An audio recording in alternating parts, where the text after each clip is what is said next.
Les îles artificielles d'Odaiba furent l'un des projets les plus ambitieux, grands et coûteux du gouvernement de Tokyo, mais cela n'a jamais été ce qu'ils avaient prévu. Bon, voyons. En fait, Odaiba a sa partie, qui est assez touristique et qui est plutôt bien reliée. Mais l'idée, c'est d'atteindre certaines zones où la ligne Yuri-Kamome ne passe pas. Donc, on va louer un vélo.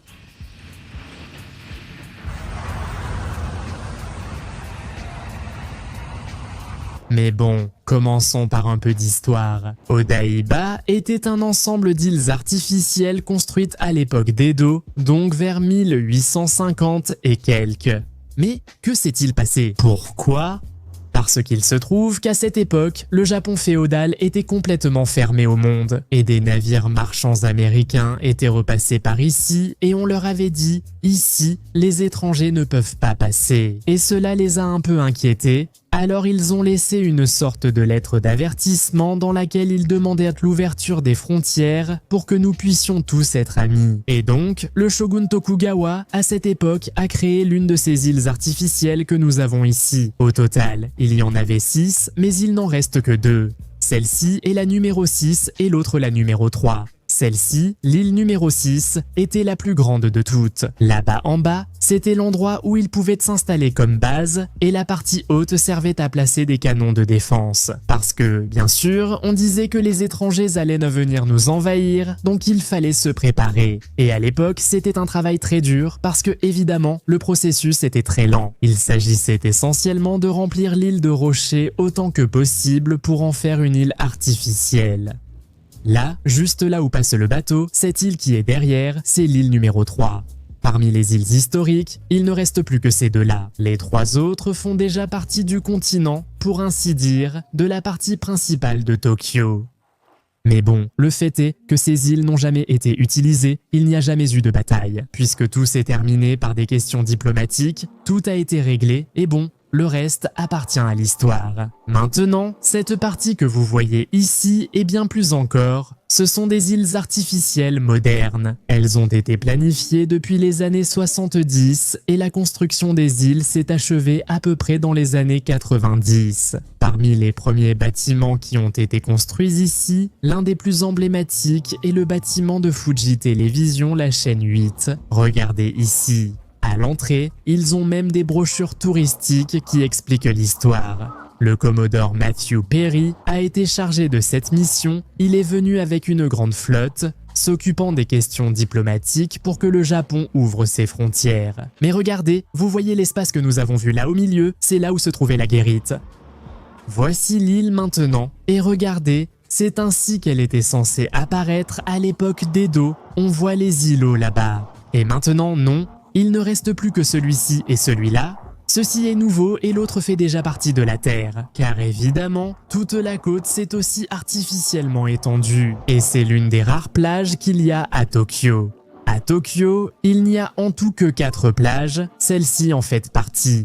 Et il est interdit de nager sur aucune d'entre elles, en théorie. De ce côté-là, il y a pas mal de monde, mais personne ne se mouille plus que les pieds. En gros, on est censé seulement se mouiller en dessous du genou, on peut entrer dans l'eau. Parfois, quand ce sont des enfants de 4 ou 5 ans, ils ne disent rien. Mais normalement, on n'est pas censé nager ici parce qu'il y a beaucoup de bateaux qui passent. Et puis il y a autre chose, la qualité de l'eau n'est pas très bonne. Car cette partie de la mer est l'endroit où se jettent plusieurs grands fleuves de Tokyo qui, lors de fortes pluies, peuvent apporter beaucoup de déchets sur leur passage. Voilà Himiko. C'est un petit bateau qui va d'Asakusa jusqu'ici en environ 40 minutes, 30 minutes. Et ce qui est curieux, c'est qu'il y a beaucoup de gens qui voient ça et disent que c'est un sous-marin, qu'il va sous l'eau. Non, en fait c'est juste une partie du design un peu futuriste, parce que celui qui l'a conçu, c'est Reishi Matsumoto, qui est un auteur célèbre d'anime et de manga de science-fiction, aujourd'hui décédé, mais qui date des années 60. C'est-à-dire, c'est un style spatial un peu rétro, non? Mais j'adore parce que ça fait partie de cette ambiance futuriste que le quartier d'Odaiba était censé avoir, et évidemment ce n'est pas un de ces quartiers authentiques que tu trouves à Tokyo, avec des ruelles, des endroits pour manger et tout ça. Ici, en gros, si tu veux manger quelque part, ça doit être à l'intérieur d'un centre commercial. Donc bon, allons au Diver City, qui est l'un des centres commerciaux les plus récents de cette zone. Il doit avoir, je ne sais pas, moins de 10 ans. Ils ont déjà remplacé le Gundam ici, il y avait un autre modèle avant. Celui-ci est devenu un incontournable du tourisme, comme ça. Franchement, ça vaut vraiment le coup parce que c'est très impressionnant. C'est un robot géant d'environ 30 mètres. Ah bon, 18 mètres et demi, rien à voir. Mais on dirait qu'il fait 100 mètres, non?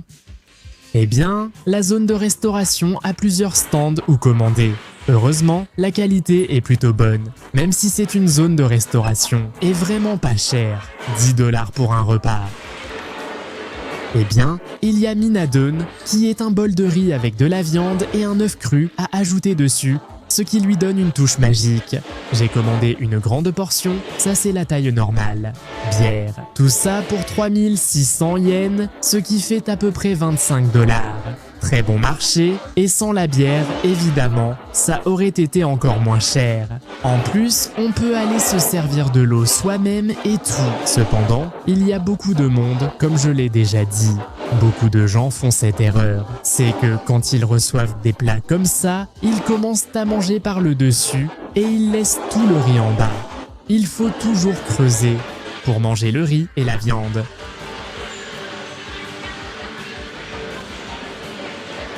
En plus, bon, Odaiba a principalement 3 centres commerciaux, et je pourrais dire que c'est celui que je préfère. Eldex c'est l'autre que j'aime beaucoup, que j'aime parce qu'il a ce couloir qui est un couloir tout des décorations rétro. Ça me fait beaucoup de peine parce qu'avant, ici, il y avait des bornes d'arcade rétro, mais ils les ont enlevées pour un musée payant. L'entrée coûte 8 $. Je n'y suis jamais allé, ça ne m'intéresse pas. C'est ici que je suis venu. J'ai ouvert des boîtes surprises. Tout ça, c'est une arnaque. Tout ce qu'il y a ici, c'est de la merde, ce qu'il y a dans ces boîtes. Qu'est-ce que la caméra fait ici? Peu importe. J'allais juste faire une petite partie de ça. On peut tenter de récupérer des figurines ou objets de ces machines, mais en réalité, c'est une arnaque.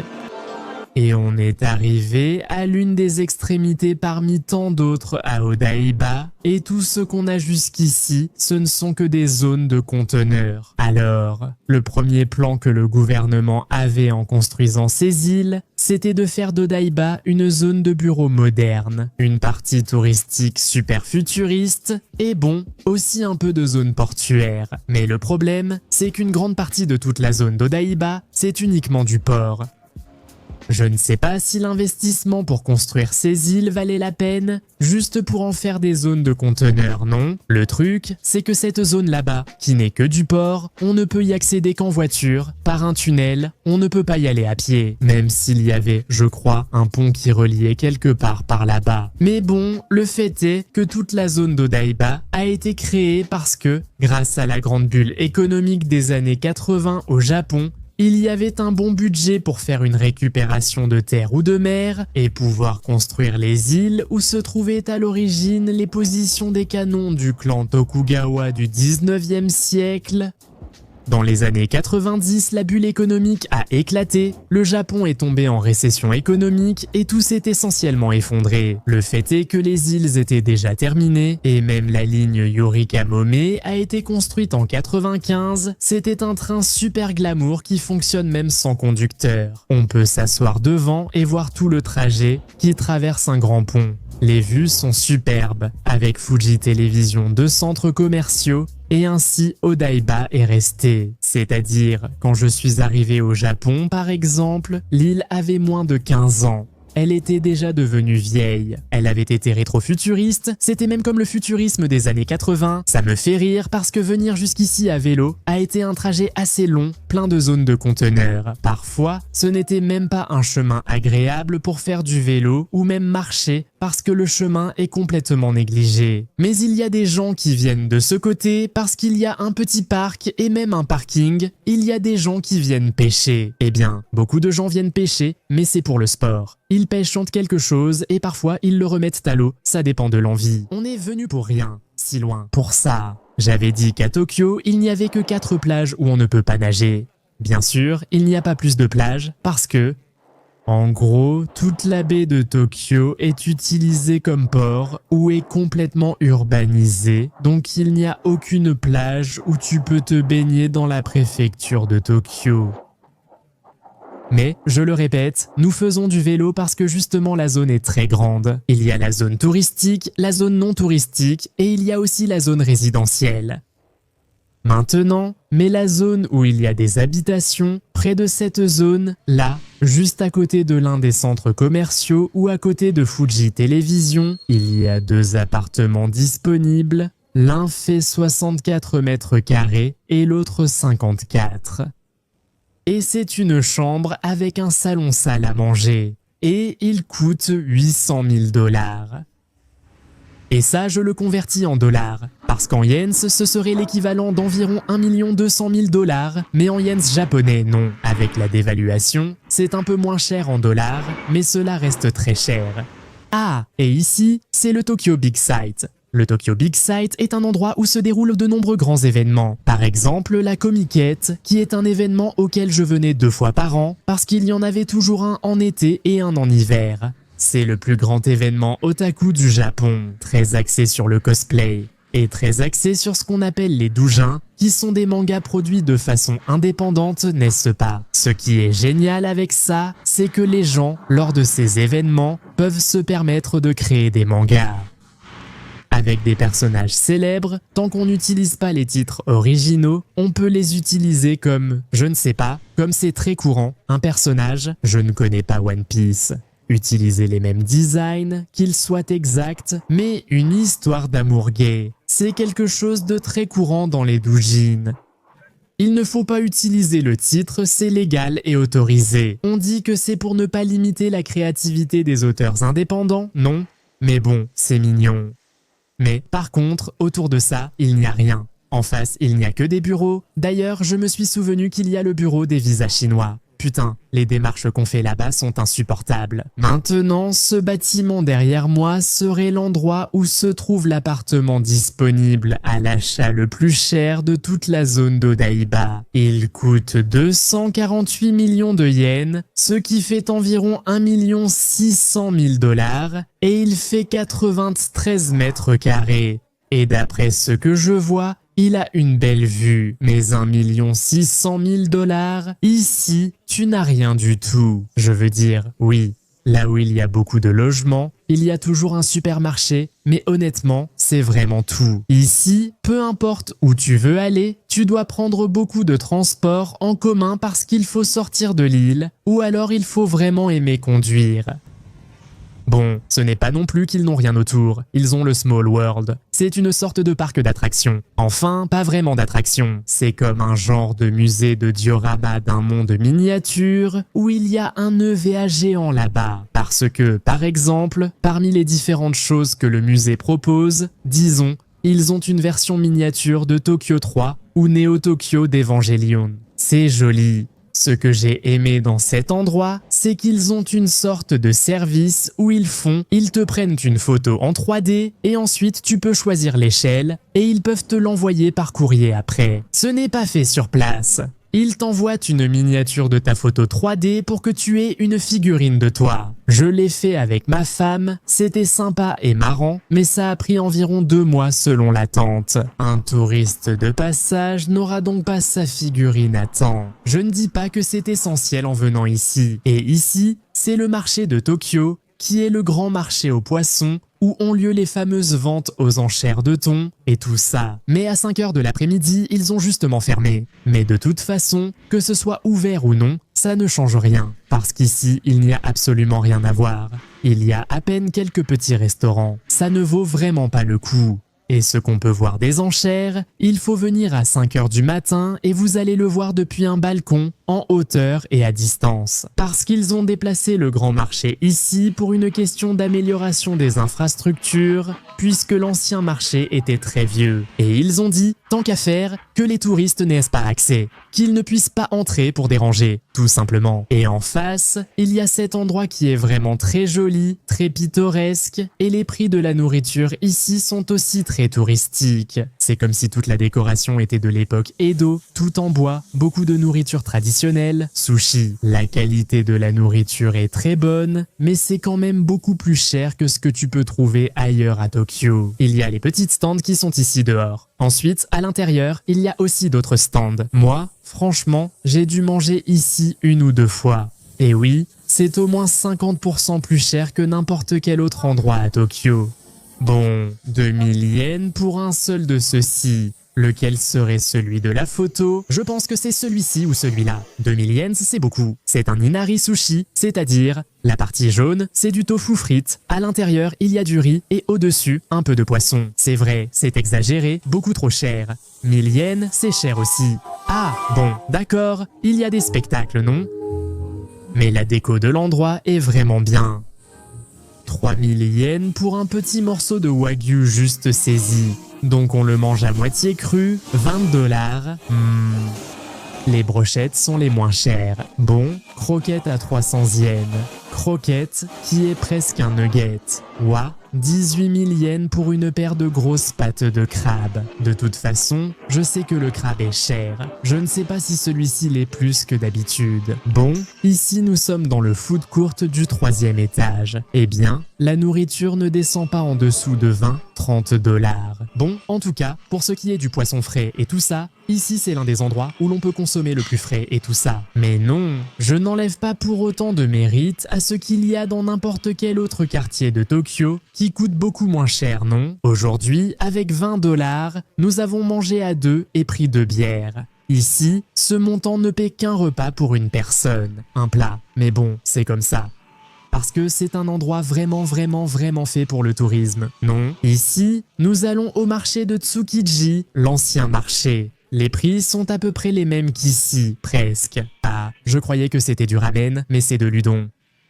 Bon, ça oui, le prix est à peu près normal, un tout petit peu plus cher que d'habitude, mais pas beaucoup. Et on a fait du vélo pendant une demi-heure ou plus depuis la dernière fois qu'on a allumé la caméra. Et enfin, on est arrivé dans une zone qui ressemble à une ville normale, avec des ruelles pleines de petits restaurants, des choses comme ça. Cette sensation est bien moins artificielle que tout ce qu'on ressent à Odaiba, tout le groupe d'îles, parce que maintenant on est sur l'île de Toyosu, où, bien que ce soit une île artificielle, je crois, si je ne me trompe pas, que ça doit être l'une des premières qui ont été construites, puisqu'elles sont celles qui sont le plus proches de la côte de la baie de Tokyo, non?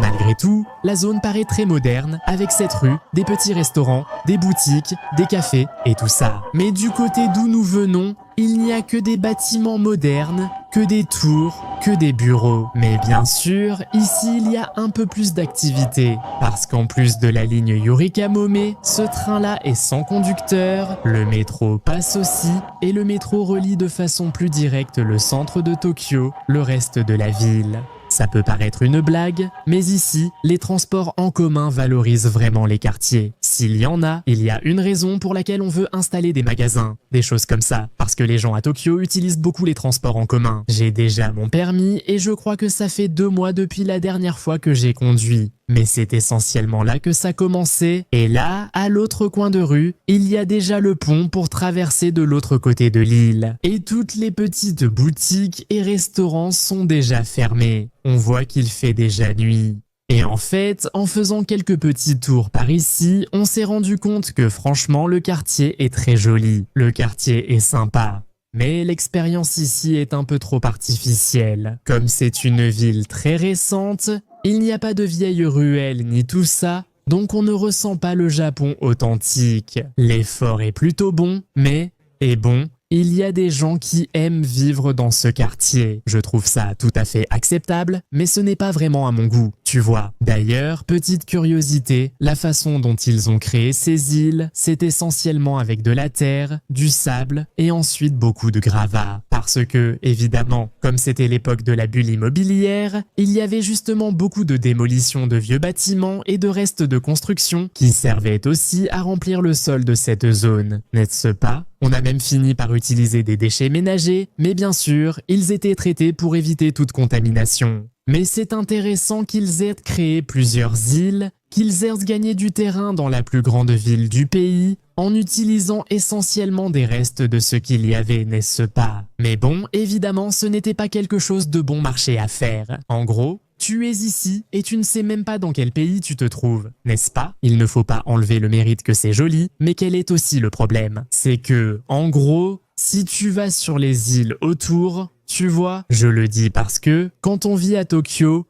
tu changes juste de station et tu as un monde complètement différent. 2 stations plus loin, c'est déjà un autre monde. Ici, il y a peu de transports en commun et dès qu'on se déplace, il n'y a plus rien.